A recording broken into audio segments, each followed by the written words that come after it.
What is the world's biggest selling shotgun on the market in today's world?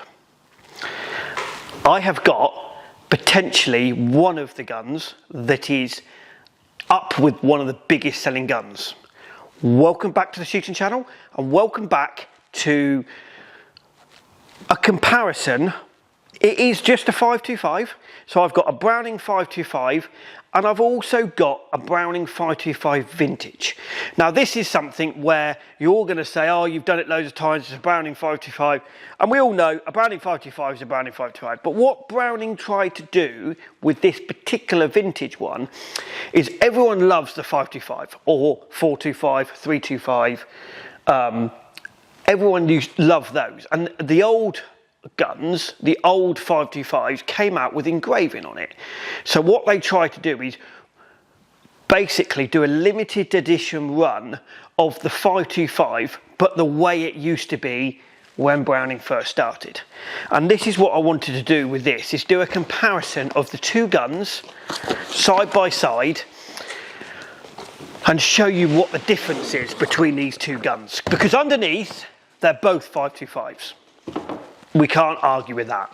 Comment below, did you start shooting on a 525?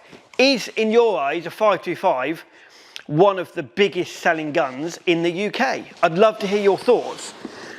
When I say 525, I will say that I'm talking about 325, 425, 525.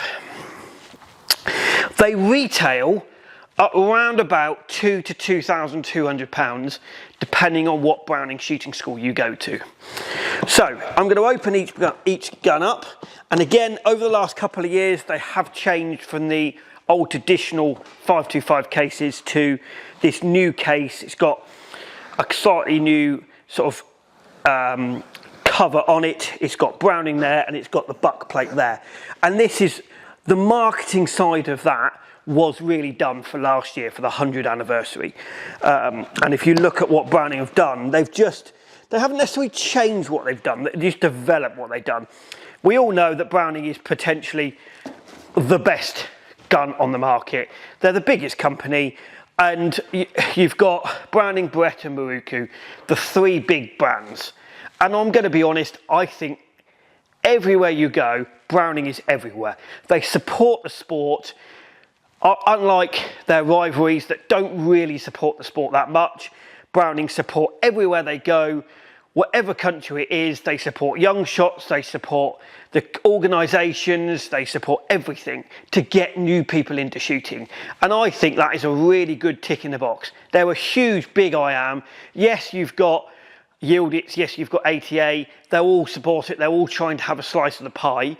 But Browning is the big boy, but they know they're the big boy, but they also know that they have to support the sport to get the new generation, new people into the sport, which I think is a really good way, really good thing of what Browning have done in the last few years. So I've got the ordinary Browning, I've got the stock bolts, I've got the instruction manuals, the choke key. Again, this particular Browning comes with internal chokes, 4 internal chokes. Taking the barrels out.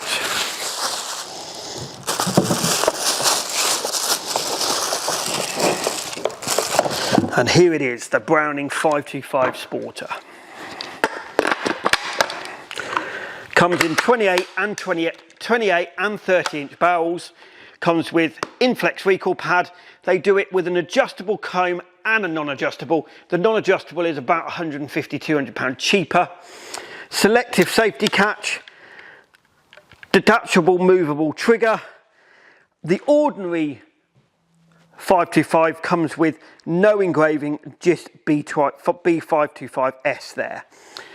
Slimmed forend with a little beaver tail sharpened forend with a little beaver tail at the end. Black matte black barrels, ventilated ribs, multi-choke, sporting gun. And that is the 525 ordinary, the one that we all recognise and we all know, the famous 525. And then they went back and they relived the 525 vintage, and this was all they did was basically they tried to bring back what Browning used to like. So again, it comes with its instruction manuals, comes with its chokes, 4 trigger guard,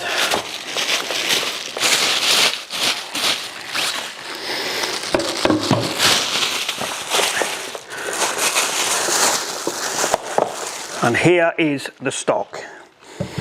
Again, they didn't do this one in a fixed stock. They did this in a adjustable stock, and they just basically glimmed it up. And it's very similar prices, very similar prices. So they range from sort of £1,900 to £2,200 retail, depending where you go.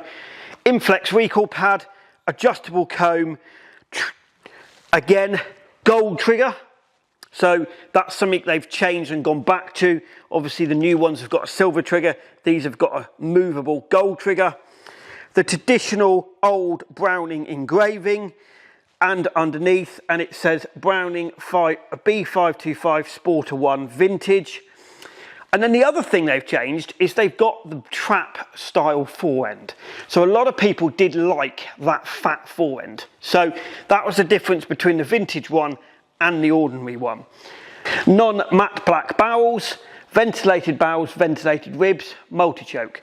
So again, so it's very similar, but they've just put a few mod cons traditions back on. So again, if you look at the guns like that, you can see Inflex recoil pads the same, adjustable comb, pistol grip very similar, gold trigger, silver trigger, plain engraving, traditional vintage Browning engraving, matte black barrels compared to ordinary barrels, and the forends, as you can see, this is the slim down forend and this is the trap style forend.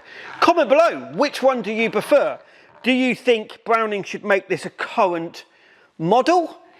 Or do you think they should just stick to this? I'd love to hear your thoughts. I'm going to be honest, I'm not sure. I did get to like this. This is kind of the modern style of what people like. People have gone back to not liking loads of engraving, liking silver or black on the action, especially on the sporters. But there is a few people that like the traditional way of doing it. So comment below, would you like the Browning 525 the Browning 525 Vintage, or would you like the Browning 525 Ordinary Sporter off the shelf? I'd love to hear your thoughts. And this is just a little video just to show you the difference between these two guns, because yes, we've done a lot on the Browning 525, but there are quite a few differences between the Vintage and the Sporter.